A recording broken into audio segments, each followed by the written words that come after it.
Hi எல்லாருக்கும் வணக்கம். Mister with Arun YouTube சேனலோட இணைஞ்சிருக்கீங்க. இன்னைக்கு ஒரு முக்கியமான விஷயம் சம்பந்தமா பார்க்க போறோம். அதாவது 2024ஆம் ஆண்டுக்கான ஜனாதிபதி தேர்தல் தொடர்பிலான தகவல்.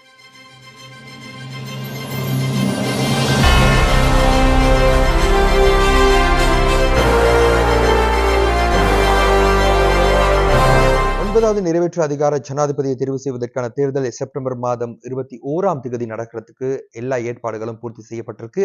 அந்த நிலையில இன்றைய தினம் வேட்புமனு தாக்கல் இடம்பெற்றது. வேட்புமனு தாக்கலின் பின்னர் இலங்கை வரலாற்றில் அதிக எண்ணிக்கையிலான வேட்பாளர்கள் போட்டி போடும் தேர்தலாக இந்த தேர்தல் பதிவாகி இருக்கு. அதாவது இந்த தேர்தல்ல 39 வேட்பாளர்கள் போட்டியிடுறாங்க.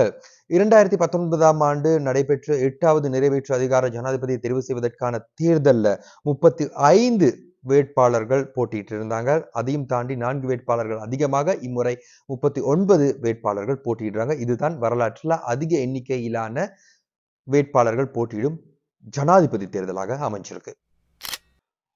ஆமாம். இப்ப நான் சொல்லியிருந்தேன் அதிக எண்ணிக்கையிலான வேட்பாளர்கள் போட்டியிடுறாங்கன்னு சொல்லி, இதுலயும் ஒரு பாரதூரமான விஷயம் இருக்கு. அதாவது இந்த முறை அச்சிடப்படக்கூடிய வாக்குச்சீட்டு மிகவும் நீளமானதாக இருக்க போகுது. இது தொடர்பிலான தகவல் இதுவரைக்கும் முழுமையாக வெளியிடப்படலை. காரணம், இன்றைக்கு தான் வேட்புமனு தாக்கல் இடம்பெற்றிருக்கு. தேர்தல் ஆணைக்குழுவின் தலைவர் கூறியிருக்காரு, அரசு அச்சக திணைக்களத்தோட பேச்சுவார்த்தைகள் நடத்தின பிறகுதான் இந்த வாக்குச்சீட்டுண்ட அளவு எப்படி அச்சிடுறது, எந்த நடைமுறை, எந்த முறையில ஒரு பக்கமா 2 பக்கமா அல்லது 2 குளம் 2 ஒரே தாள்ல 2 பகுதிகளா பிரிச்சு அச்சிடுறதா இப்படின்னு சொல்லி தீர்மானம் எடுக்கிறது அரசு அச்சக திணைக்களத்தோட பேச்சுவார்த்தை நடத்தி தீர்மானிப்போம்னு சொல்லியிருக்காங்க. பட் இது ஒரு நீளமான ஒரு வாக்குச்சீட்டாக அமையும். எல்லாருக்கும் தெரியும், இப்ப இருக்கக்கூடிய ஜனாதிபதி ரணில் விக்ரமசிங்க இந்த முறை தேர்தலில் போட்டி போடுறாரு சுயேட்சை வேட்பாளராக.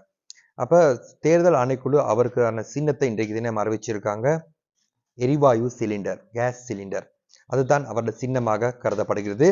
அதாவது நாங்க ரணில் விக்ரமசிங்க தொடர்பில் நாங்க அவதானம் செலுத்துவோம்னு சொன்னா, அவர் மிகவும் இளம் வயதுல வந்திருக்கக்கூடிய ஒரு பாராளுமன்ற உறுப்பினர் வரலாற்றுல பதிவாகி இருந்தாரு. அப்படி இருந்த ரணில் விக்ரமசிங்க முதலாவது தடவையாக 1999ஆம் ஆண்டு சந்திரிகா பண்டாரநாயக குமார் துங்கவை எதிர்த்து போட்டியிட்டாரு ஐக்கிய தேசிய கட்சி யானை சின்னத்துல. ஆனா அந்த தேர்தலில் அவர் தோல்வி அடைஞ்சிருந்தாரு.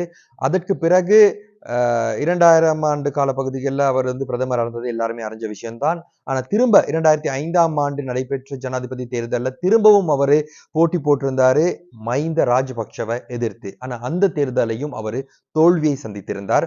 அந்த 2 தேர்தல்கள் பிறகு எந்த ஒரு ஜனாதிபதி தேர்தலையும் அவர் போட்டியிடல.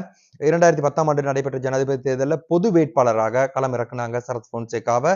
அதுலயும் அவர் ஐக்கிய தேசிய முன்னணியாக அவங்க ஒரு கூட்டணி அமைச்சு தான் அதுல ஒரு பங்குதாரராக இருந்தாங்களே தவிர அவர் அந்த தேர்தலில் போட்டி போடல. அதே மாதிரி 2015ஆம் ஆண்டு நடைபெற்ற தேர்தலிலையும் மைத்திரிபால சிறிசேனவை களம் இறக்குனாங்க. ஜனாதிபதியான தேர்தலில் ரணில் விக்ரமசிங்க போட்டியிடல. 2019ஆம் ஆண்டு நடைபெற்ற தேர்தலையும் அவர் போட்டியை தவிர்த்து கொண்டிருந்தாரு. எனினும் 2022ஆம் ஆண்டு இலங்கையில ஏற்பட்ட பொருளாதார நெருக்கடி காரணமாக மக்கள் போராட்டம் வலுப்பெற்றதை அடுத்து அப்போதைய ஜனாதிபதி கோட்டாபய ராஜபக்ஷ நாட்டை விட்டு தப்பிச் சென்றிருந்தாரு. அந்த நேரம் ஒரு இடைக்கால ஜனாதிபதியாக ரணில் விக்ரமசிங்கவை நியமிச்சு அவருக்கு இந்த பதவிகள் வழங்கப்பட்டிருந்தது. அது நாடாளுமன்றத்திலும் அந்த பதவிகள் உறுதிப்படுத்தப்பட்டு அவர் இலங்கையிட இடைக்கால ஜனாதிபதியாக தெரிவு செய்யப்பட்டாரு.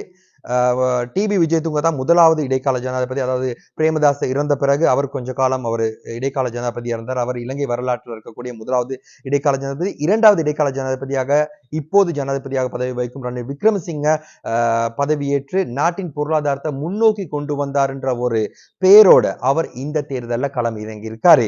இந்த தேர்தலில் பார்த்தோம்னு சொன்னா ரணில் விக்ரமசிங்கவிற்கான ஆதரவு கொஞ்சம் அதிகரிச்சிருக்கக்கூடியதை நமக்கு காணக்கூடியதா இருக்குது. கடந்த தேர்தல்களில் 0க்கு வீழ்ந்த ரணில் விக்ரமசிங்கே இந்த தேர்தலில் மீண்டும் ஒரு எழுந்திருக்கக்கூடிய ஒரு காட்சிகள் ஒரு சந்தர்ப்பத்தை நம்மளால காணக்கூடியதாக இருக்கு. குறிப்பாக ஸ்ரீலங்கா பொதுஜன பெரமுனவில் ஆதரவு அளிக்கக்கூடிய 90க்கும் அதிகமான பாராளுமன்ற உறுப்பினர்கள் அவருக்கு ஆதரவு தெரிவிச்சிருக்காங்க. அதே மாதிரி ஐக்கிய மக்கள் சக்தியில் இருக்கக்கூடிய ராஜித சேனாரத்ன போன்ற சிலரும் வந்திருக்காங்க. அதே மாதிரி சில தமிழ் மற்றும் முஸ்லிம் மக்கள் பிரதிநிதிகளும் இவர் பக்கம் சேர்ந்திருக்காங்க. பிரதேச ரீதியில் இருக்கக்கூடியவங்களும் சேர்ந்துகிட்டு இருக்கிறது எங்களால காணக்கூடியதாக இருக்கு. இந்த தேர்தல்ல ஒரு சவால் மிக்க தேர்தலாக ஒரு புதுவிதமான அனுபவம் கூடிய ஒரு தேர்தலாக அமைக்கும் ரணில் விக்ரமசிங்கவிற்கு. இது ரணில் விக்ரமசிங்கவின் வரலாற்றை மாற்றக்கூடிய ஒரு தேர்தலாகவும் அமையும்னு சொல்லி எல்லாரும் எதிர்பார்க்கிறாங்க.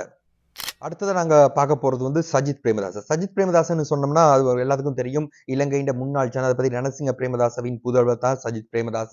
அவர் ஐக்கிய தேசிய கட்சியிலிருந்து 2019ஆம் ஆண்டு பிளவுபடுறாரு.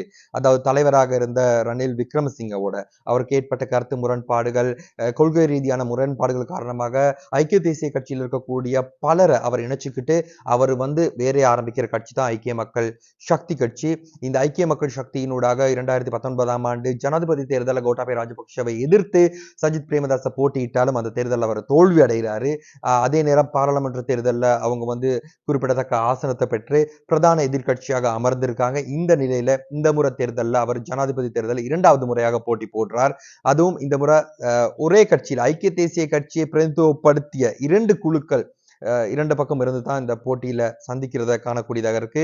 எப்படியும் இந்த தேர்தல் வந்து மிகவும் சூடு பிடிச்சதா இருக்கும். குறிப்பாக சொல்ல போனோம்னா ஸ்ரீலங்கா முஸ்லிம் காங்கிரஸ், அகில இலங்கை மக்கள் காங்கிரஸ், அதே மாதிரி தமிழ் முற்போக்கு கூட்டணி இப்படியான பெரிய கட்சிகள் எல்லாம் சஜித் பிரேமதாசவுக்கு ஆதரவாக இருக்கிறத எங்களால காணக்கூடியதா இருக்கு. இருந்தாலும் சஜித் பிரேமதாசவுக்கும் இந்த தேர்தல் வந்து ஒரு சவால் மிக்க தேர்தலாக அமையும்ன்றதுல எந்தவித சந்தேகமும் இல்லை. அடுத்ததாக எல்லாருமே எதிர்பார்க்கக்கூடிய அனுரகுமார திசாநாயக்க. இவர் ஜேவிபி மக்கள் விடுதலை முன்னணியில பிரதித்துவப்படுத்தக்கூடிய ஒரு தலைவரா இருந்தாரு. இப்போ ஒரு கூட்டணியாக தேசிய மக்கள் சக்தி அமைச்சிருக்காங்க. இந்த தேசிய மக்கள் சக்தி ஊடாக இவர் 2வது தடவையாக ஜனாதிபதி தேர்தலில் போட்டியிடுறாரு.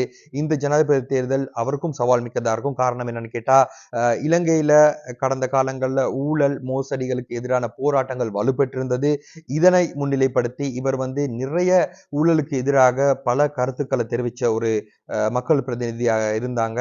இந்த தேசிய மக்கள் சக்தி இவங்க இந்த ஊழலுக்கு எதிராக நாங்க வந்து ஊழலை ஒழிப்போம்ன்ற ஒரு ஸ்லோகத்தை முன்னிலைப்படுத்தி தான் இந்த தேர்தலில் களம் இறங்கி இருக்காங்க. என்ன இருந்தாலும் இந்த தேசிய மக்கள் சக்திக்கான ஆதரவு நாங்க கடந்த காலங்களோட ஒப்பிடுற நேரம் உண்மையிலேயே கூறணும்னா அதிகரிச்சு தான் இருக்கு. கடந்த காலங்களோட ஒப்பிடுற நேரம் இருந்தாலும் இவரோட தேர்தல் காலத்தின் அடுத்த கட்டமா இவர்கிட்ட வந்து வாக்கு வங்கி எவ்வளவு தூரம் அதிகரிக்கும் அப்படின்றது வந்து தேர்தல் முடிவுகளை தான் எங்களால கூறக்கூடியதாக இருக்கும். இருந்தாலும் நிச்சயமாக இந்த தேர்தல் அனுரகுமார திசாநாயக்கவுக்கும் ஒரு சவால் மிக்க தேர்தலாக இருக்கும் என்றுள்ள சந்தேகமே இல்லை. அடுத்ததாக நாங்க பார்க்க போற வேட்பாளர் தான் நாமல் ராஜபக்ஷ. இவர் வந்து உங்களுக்கு எல்லாருக்கும் தெரியும், மஹிந்த ராஜபக்ஷவோட புதல்வரா இருக்காரு, மகனா இருக்காரு. 2005ஆம் ஆண்டு முதல் தடவையாக மஹிந்த ராஜபக்ஷ போட்டியிட்டு ஜனாதிபதியாக தெரிவு செய்யப்படுறார். அதனைத் தொடர்ந்து அவர் 2009ஆம் ஆண்டு யுத்தத்தை மௌனிக்கப்பட்ட அல்லது யுத்தம் முடிவடைவதற்கு காரணமாக இருந்தார் என்ற அந்த கருப்பொருளை முன்னிலைப்படுத்தி 2010ஆம் ஆண்டு தேர்தலையும் போட்டி போட்டு அந்த தேர்தலையும் அவர் மாபெரும் வெற்றி ஈட்டி ராஜபக்ஷ என்ற அந்த பேரை உலக அளவுல மிகவும் பிரசித்தி பெறுவதற்கு இந்த மஹிந்த ராஜபக்ஷ முக்கிய ஒரு கருப்பொருளாக இருந்தாரு. எனினும் 2015ஆம் ஆண்டு 3வது தடவையாகவும் அரசியலமைப்புல திருத்தங்களை மேற்கொண்டு ஜனாதிபதியாக அவர் போட்டியிட்டாரு. இருந்தாலும் அவருடைய கட்சியிலிருந்தே பிரிஞ்சு சென்று பொது வேட்பாளராக களமிறங்கிய மைத்ரிபால சிறிசேனவின் போட்டிக்கு மத்தியில மஹிந்த ராஜபக்ஷ தோல்வியை சந்திச்ச பிறகு 2019ஆம் ஆண்டு வரை மைத்ரிபால சிறிசேன ஆட்சி செஞ்சார். இந்த காலப்பகுதியில ஸ்ரீலங்கா சுதந்திர கட்சியிலிருந்து பிளவுபட்ட மஹிந்த ராஜபக்ஷ தரப்பினர் மேலும் சிலரை ஒன்று சேர்த்துக்கிட்டு ஸ்ரீலங்கா பொதுஜன பெரமுன என்ற கட்சியை ஆரம்பிச்சாங்க மொட்டு சின்னத்துல. இந்த கட்சி 2019ஆம் ஆண்டு நடைபெற்ற ஜனாதிபதி தேர்தலில் முதற் தடவையாக போட்டி போட்டிருந்தது. ஜனாதிபதி தேர்தல் காலத்துல அந்த தேர்தலில் மாபெரும் வெற்றியை ஈடு செய்து கோட்டாபய ராஜபக்ஷவை ஜனாதிபதியாக தெரிவு செஞ்சிருந்தாங்க. எனினும் 2022ஆம் ஆண்டு உங்க எல்லாருக்குமே தெரியும், நாட்டில் ஏற்பட்ட பொருளாதார நெருக்கடி காரணமாக இந்த கட்சி மிகவும் மோசமான ஒரு நிலைக்கு தள்ளப்பட்டுச்சு, மிகவும் பின்னடைவான ஒரு நிலைக்கு தள்ளப்பட்டுச்சு. அந்த நேரத்துல தான் அவரை கொண்டு வர்றாங்க, ரணில் விக்ரமசிங்கே கொண்டு வர்றாங்க. ரணில் விக்ரமசிங்க மீண்டும் ஸ்ரீலங்கா பொதுஜன பெரமுன உறுப்பினர்களோட ஆதரவோட நாட்டின் பொருளாதாரத்தை மீட்டெடுத்திருக்கிறாருன்னு சொல்லலாம். இருந்தாலும் ரணில் விக்ரமசிங்க வந்து போட்டி போடுறது எப்படின்ற ஒரு பேசு பொருளா இருந்த நேரம் அவங்க சொல்லியிருந்தாங்க, ஸ்ரீலங்கா பொதுஜன பெரமுன சொல்லியிருந்தாங்க, நம்மட கட்சியில தான் நீங்க கூடுதலா பிரதிநிதித்துவப்படுத்தீங்க, ஸோ நீங்க எல்லாருமே வந்து நீங்க வந்து மொட்டு சின்னத்துல போட்டி போடணும்னு சொல்லி அவங்க கோரிக்கை விடுத்த போதிலும் இவர் வந்து சுயேட்சை வேட்பாளராக களமிறங்கிய பின்னர் ஸ்ரீலங்கா பொதுஜன பெரமுன கட்சி பிளவுபட்டு அங்க இருக்கக்கூடிய 90க்கும் அதிகமானோர் இங்கால ரணில் விக்ரமசிங்க பக்கம் வந்ததன் பிறகு நாமல் ராஜபக்ஷ உள்ளிட்டவங்க பெரும் நெருக்கடியை சந்திச்சிருந்தாங்க. அந்த நேரம் தம்மிக்க பெரேரா இலங்கையில மிகவும் பிரபல்யமான தொழிலதிபர், அவரை களமிறக்கிறதுக்கான பேச்சுவார்த்தைகள் இடம்பெற்றிருந்த தருணத்துல இறுதி நேரம் தம்மிக்க பெரேரா அதிலிருந்து வெளியேறி இருந்தாரு. அந்த சந்தர்ப்பத்துல நாமல் ராஜபக்ஷ என்ற பெயர் முன்மொழியப்பட்டது. அவர் 38 வயதான நாமல் ராஜபக்ஷ மிகவும் ஒரு இளம் வேட்பாளராக களமிறங்கி இருக்கிறார். அதுவும் ஸ்ரீலங்கா பொதுஜன பெரமுன மாதிரி ஒரு பிரமாண்டமான கட்சியில களமிறங்கும் ஒரு இளம் வயது, அதாவது ஆட்சி பீடத்துல இருந்த ஒரு கட்சியில ஜனாதிபதி தேர்தலுக்காக போட்டியிடும் நோக்கத்தோட களமிறங்கும் மிகவும் வயது குறைவான ஒரு வேட்பாளராக வரலாற்றுல நாமல் ராஜபக்ஷ பதிவாகி இருக்கிறாரு. நாமல் ராஜபக்ஷ மொட்டு சின்னத்துல இந்த முறை தேர்தலில் போட்டி போடுறாரு. இந்த நாமல் ராஜபக்ஷ வயது ரணில் விக்ரமசிங்கத்திட அனுபவத்தை விட குறைவானதுன்னு சொல்லி சுட்டிக்காட்டணும். இருந்தாலும் இந்த தேர்தல் நாமல் ராஜபக்ஷவுக்கும் சவாலாக அமையும். இப்ப பார்த்திருக்க வேட்பாளர்களுக்கு மேலதிகமாக ஃபீல்ட் மாஸ்டர் சரத் பொன்சேகா, விஜயதாச ராஜபக்ஷ, அதே மாதிரி தமிழ் வேட்பாளர்களை பார்த்தீங்கன்னா அரியநேத்திரன், திலகராஜ், அதே மாதிரி 2 முஸ்லிம் வேட்பாளர்கள் இப்படின்னு சொல்லி பட்டியல் நீண்டுகிட்டே போயிட்டு குறிப்பாக 39 வேட்பாளர்கள் இருக்காங்க. ஒவ்வொருத்தரை பத்தி நமக்கு குறிப்பா பேசுறதுக்கு ரொம்பவும் சிரமமான விஷயம். போக போக நாங்க வரக்கூடிய வீடியோக்கள்ல அவங்க சம்பந்தம் பேசலாம். இந்த வீடியோல இனி பார்க்க போறது இருக்கக்கூடிய சுவாரஸ்யங்கள், இந்த தேர்தலில் களமிறங்கி இருக்கவங்களோட வித்தியாசமான ஒரு முக்கியத்துவங்களை நாங்க இதுல பார்க்கலாம். இலங்கை வரலாற்றுல முதற் தடவையாக ஜனாதிபதியாக பதவி வகித்த 2 பேரிட புதல்வர்கள் முதல் முறையாக போட்டியிடுறாங்க.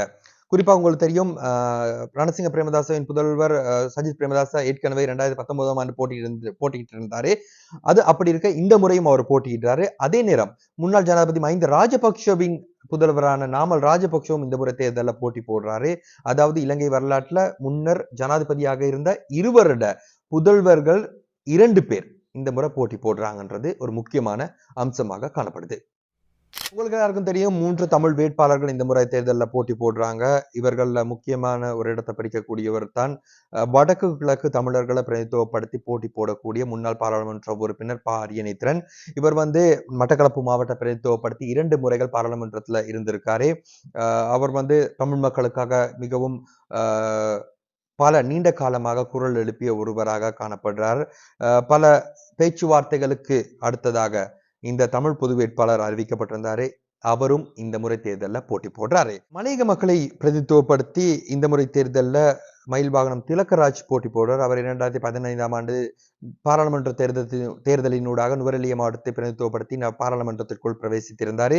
அவர் இந்த முறை தேர்தலில் போட்டி போடுறார். அதாவது இந்திய வம்சாவளி மலையக மக்களோட பிரஜா உரிமை இல்லாது போனதன் பிறகு அவங்க பல்வேறு சவால்களுக்கு மத்தியில் அந்த பிரஜா உரிமையை பெற்றுக்கொண்டாங்க. அதுக்கு பிறகு அவங்களுக்கு காணி உள்ளிட்ட பல உரிமைகள் இன்றைக்கும் இருக்கு பிரச்சனைகளாக. இந்த பிரச்சனைகள் உலகறிய செய்யணும் அப்படின்ற ஒரு நோக்கத்தோடு தான் போட்டியிடுறதாக திலகராஜ் தெரிவிச்சிருக்காரு. அவரும் இந்த முறை தேர்தலில் போட்டி போடுறது ஒரு மிகுந்த சவால் மிக்கதாக இருக்கும்னு சொல்லி நம்புறோம். அதே நேரம் அருணலு மக்கள் முன்னணி சார்பில் கிருஷான் என்பவரும் போட்டி போடுறார் இந்த முறை தேர்தலில். அதே மாதிரி 2 முஸ்லிம்கள் இந்த முறை தேர்தலில் போட்டி போடுறாங்க. முகமட் இலியாஸ் மற்றும் அபூபக்கர் முகமட் இன்பாஸ் என்ற 2 பேர் இந்த முறை தேர்தலில் போட்டி போடுறாங்க. சிறுபான்மை சமூகம் சார்பில் அதிக அளவிலான வேட்பாளர்கள் போட்டியிடும் ஒரு தேர்தலாக 2024ஆம் ஆண்டு ஜனாதிபதி தேர்தல் அமைஞ்சிருக்கு. அதிக எண்ணிக்கையிலான சிறுபான்மை வேட்பாளர்கள் போட்டியிடும் தேர்தல் இது. இந்த தேர்தல்ல மற்றும் ஒரு முக்கிய அம்சம், வரலாற்றுல அதிக தடவைகள் போட்டியிட்ட ஒரு வேட்பாளரும் போட்டியிடுறாரு. அவரு 2005ஆம் ஆண்டு, 10ஆம் ஆண்டு, 15ஆம் ஆண்டு, 19ஆம் ஆண்டு மற்றும் 24ஆம் ஆண்டு இந்த 5 தேர்தல்கள்ல அவர் 4 தேர்தல்கள் ஏற்கனவே போட்டி போட்டாரு. இந்த 5வது தேர்தலையும் அவர் போட்டி போடுறாரு. அவர் யாருன்னு கேட்டீங்கன்னா ஸ்ரீதுங்க விஜயசூரி என்ற ஜனாதிபதி வேட்பாளர் தான் இந்த முறை தேர்தலில் போட்டி போடுறாரு. இவர் இலங்கை வரலாற்றுல அதிக எண்ணிக்கையிலான தடவைகள் ஜனாதிபதி தேர்தலில் போட்டி போட்ட ஒருவராக வரலாற்றுல பதிவாகிறாரு. குறிப்பாக உங்களுக்கு சொல்லணும், முக்கியமான விஷயம் பெண் வேட்பாளர்கள். அதாவது இலங்கை வரலாற்றுல பெண் ஜனாதிபதி ஒருவர் இருந்திருக்காரு. அதே மாதிரி உலகத்திலேயே முதலாவது பெண் பிரதமரும் இலங்கையில தான் பதிவாகி இருந்தாங்க. அதாவது ஸ்ரீமாவோ பண்டாரநாயக்க இவங்க 1988ஆம் ஆண்டு ஜனாதிபதி தேர்தலில் போட்டி போட்டு தோல்வி அடைகிறாங்க. அந்த தேர்தலில் ரணசிங்க பிரேமதாச வெற்றி பெறுறாரு. அதனைத் தொடர்ந்து 94ஆம் ஆண்டு தேர்தலில் அவங்களோட புதல்வியாக இருந்த சந்திரிகா பண்டாரநாயக்க குமாரதுங்க போட்டி போடுறாங்க. அவங்க 94ஆம் ஆண்டு மற்றும் 99ஆம் ஆண்டு தேர்தல்கள்ல போட்டி போட்டு வெற்றியிட்டாங்க. 2 தடவைகள் நிறைவேற்று அதிகார ஜனாதிபதியாக அவங்க இருந்திருக்காங்க.